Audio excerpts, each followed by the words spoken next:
The truth of the matter is that a friend and a man came into my life, Jay Krause, and he believed in me when I couldn't believe in myself. It was a time of need, and he was kind enough to invite me, bring me in as his guest. And I don't think there's a time that he didn't show compassion and be a friend. And through that, I followed him. I think that's the real key, is that when you have someone that truly, genuinely cares about you as a man and your spiritual growth, that can put his arm around you, treat you like a father, and then guide you to the place that God's called you to be.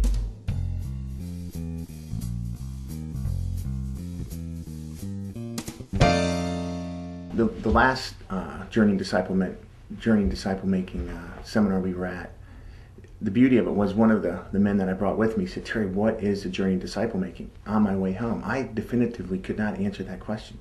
I knew in my heart what it was. And then after discipling him and working with him through his time of need, I realized was my role in this was to help someone in their time of need, to bring another man into God's, to open the door for him and to show him hope, love, and take my faith that God has given me and instill it in him to provide hope. And I think for Jay had, I think every person has a mentor or someone who has come alongside them, as you often hear. Disciple making is coming alongside another man and allowing them to lift you up in your time of need. And every person has been on their knees if you're a Christian. And you're instilling your faith in them, or God is allowing you to see in them their gifts and their talents, and you're magnifying those. My prayer is that I would be a light in a way of darkness as a child. And accepting Christianity as a child, my mother was a Sunday school teacher who discipled me as a child. And John 3:16 changed my life. God so loved the world, he gave his only begotten Son, that whosoever believeth in him shall not perish but everlasting life. And I felt a great, I have to give an account of my life and stand before God. And Journey in Disciple Making has given me the skill sets so that when I stand before God, I have ran the race that was set before me.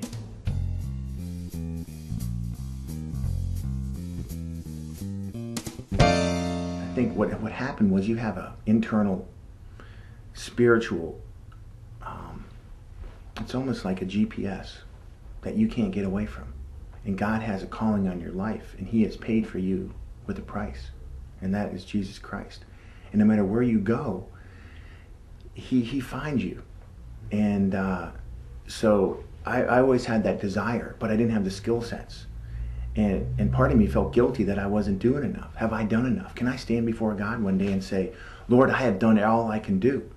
But I always felt like, have I been doing enough? And through discipleship, I have the skill sets to lead men to Christ. Because the truth is, I don't do any of the convicting. I just bring men and let the Holy Spirit convict them. And just bring them in and I get on my knees and say, "Lord, let your will be done in my life and not my will. Don't let myself get in the way of your kingdom and not mine." The reason I'm standing here before you and you see me on some of the literature is because Jay has, he's believed in me since day one. He always believed that God had a calling in my life, the same calling that my parents could see in me, to evangelize and giving me the skill sets. And Jay has had, we've had some tough love. And he basically told me one day, "Terry, you need to get off the bench. You got to get in the game. You can't have that much talent." And he's never this has been 11 years I've known Jay professionally and spiritually as well. And there's never been a day that I couldn't go to him in probably my darkest hour. The phone rang and it was Jay. And those things I think are preordained. I think God has placed people in your life that will witness to you. God has always brought someone alongside of me, but I think the key is you have to be able to recognize and not push that person away and be able to stay positive and grow in your life spiritually. Let God continue to mold you. And then I feel a greater responsibility to give that back. I feel a great responsibility to give each and every man or each and every person I come in contact with the fireman's carry if they need it. I mean, Jay's put me over his shoulder, carried me to church, carried me to accountability groups. And I feel I have to give that back as long as God allows me to be here. I feel like I am right where God has called me to be. And that is a beautiful place to be. I feel like I'm on fire for Christ, and for one reason, I always felt there was a void in my life. And Journey in Disciple Making has removed that void, because now I have the skill set to get out and share my faith when that door opens. I don't stand there like a deer in headlights.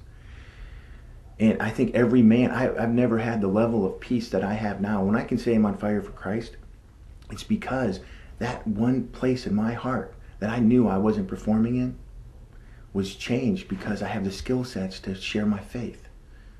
And I go back to the fact that I have to give an account of my life and stand before God. And he's going to ask me, did you pick up your cross, Terry, and follow me?